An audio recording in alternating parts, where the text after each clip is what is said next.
Hello दोस्तों, हमारे YouTube channel spiritual bliss में आप सबका बहुत बहुत स्वागत है। जब संतों की आपस में मिलन होती है तो इस प्रकार रसिकता की बातें होती है। रामायण क्या है?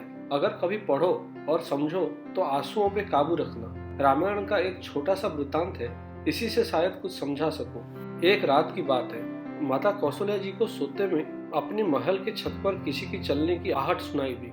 नींद खुल गई। पूछा कौन है? मालूम पड़ा सुतकीर्ति जी, सबसे छोटी बहू शत्रुघ्न जी की पत्नी।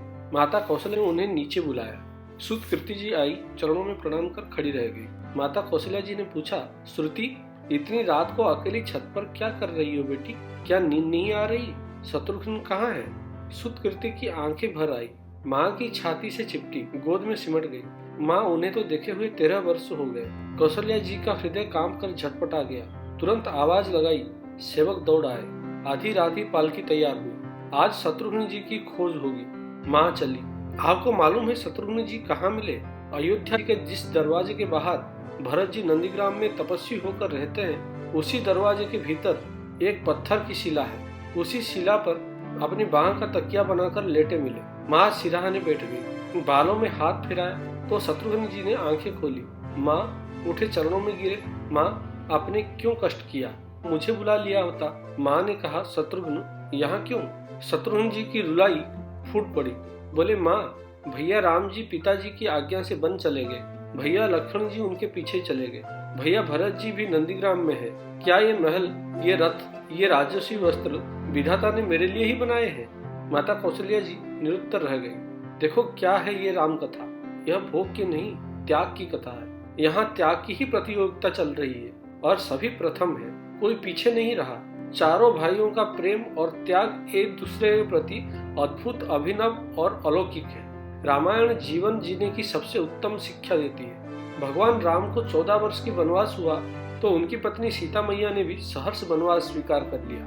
परंतु बचपन से ही बड़े भाई की सेवा में रहने वाले लक्ष्मण जी कैसे राम जी से दूर हो जाते? माता सुमित्रा से तो उन्होंने आज्ञा ले ली थी वन जाने की, परंतु जब पत्नी उर्मिला के कक्ष की ओर बढ़ रहे थे तो सोच रहे थे कि माँ ने तो आज्ञा दे दी, परंतु उर्मिला को कैसे समझाऊंगा, क्या बोलूंगा उनसे? यही सोच विचार करके लक्ष्मण जी जैसे ही अपने कक्ष में पहुंचे तो देखा कि उर्मिला जी आरती का थाल लेके खड़ी थी और बोली, आप मेरी चिंता छोड़ो, प्रभु श्री राम की सेवा में वन को जाओ।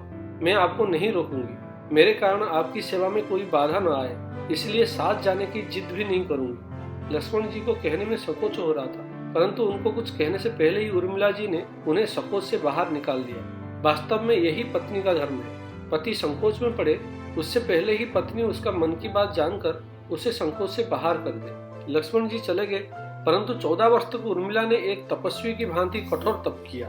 वन में प्रभु श्री राम, माता सीता की सेवा में लक्ष्मण जी कभी सोए नहीं, परंतु उर्मिला ने भी अपने महलों का द्वार कभी बंद नहीं किए और सारी रात जाग जाग कर उस दीपक की लौ को बुझने नहीं दिया। मेघनाथ से युद्ध करते हुए जब लक्ष्मण जी को शक्ति लग जाती है और हनुमान जी उनके लिए संजीवनी का पर्वत लेके लौट रहे होते हैं, तो बीच में जब हनुमान जी अयोध्या के ऊपर से गुजर रहे थे तो भरत जी उन्हें राक्षस समझकर बाण मारते हैं और हनुमान जी गिर जाते हैं। तो हनुमान जी सारा वृतांत सुनाते हैं कि सीता जी को रावण ने हर लिया है, लक्ष्मण जी युद्ध में मूर्छित हो गए हैं। यह सुनते ही कौशल्या जी कहती है कि राम को कहना कि लक्ष्मण के बिना अयोध्या में पैर भी मत रखना, राम वन में ही रहे।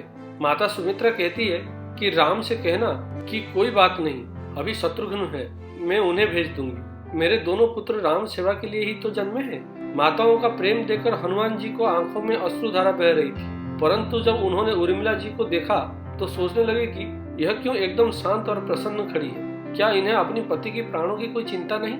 हनुमान जी पूछते हैं, देवी, आपकी प्रसन्नता का कारण क्या है? आपका पति के प्राण संकट में है। सूर्य उदित होते ही सूर्य कुल की दीपक बुझ जाएगा। उर्मिला जी का उत्तर सुनकर तीनों लोगों का कोई भी प्राणी उनकी वंदना किए बिना नहीं रह पाए। उर्मिला बोली, मेरा दीपक संकट में नहीं है, वो बुझ ही नहीं सकता। रही सूर्योदय की बात, तो आप चाहे तो कुछ दिन यहाँ अयोध्या में विश्राम कर लीजिए, क्योंकि आपके वहाँ पहुँचे बिना सूर्य उदित हो ही नहीं सकता। आपने कहा कि प्रभु श्री राम मेरे पति को अपनी गोद में लेकर बैठे। जो योगेश्वर प्रभु श्री राम की गोद में लेटा हो, काल उससे छू भी नहीं सकता। यह तो वो दोनों लीला कर रहे हैं। मेरे पति जब से बन गए हैं तब से सोए नहीं हैं। उन्होंने न सोने का प्रण लिया था, इसलिए वो थोड़ी देर विश्राम कर रहे हैं। और जब भगवान की गोद मिल गई तो थोड़ा विश्राम ज्यादा हो गया, वो उठ जाएंगे और शक्ति मेरे पति को लगी ही नहीं। शक्ति तो प्रभु श्री राम जी को लगी है। मेरे पति की हर श्वास में श्री राम है, हर धड़कन में राम, उनके रोम रोम में राम है, उनके खून की बूंद बूंद में राम है। और जब उनके शरीर और आत्मा में ही सिर्फ राम है तो शक्ति राम जी को ही लगी, दर्द राम जी को ही हो रहा। इसलिए हनुमान जी आप निश्चिंत होके जाएं, सूर्य उदित नहीं होगा। राम राज्य की नींव जनक जी की बेटियां ही थी, कभी सीता तो कभी उर्मिला। भगवान राम ने तो केवल राम राज्य का कलश स्थापित किया, परंतु वास्तव में राम राज्य इन सब के प्रेम, त्याग, समर्पण और बलिदान से ही आया। जिन मनुष्य में प्रेम, त्याग, समर्पण की भावना हो उस मनुष्य में राम ही बसता है। लक्ष्मण सा भाई हो, कौशल्या सा माई हो, स्वामी तुम जैसा मेरा रघुराई हो।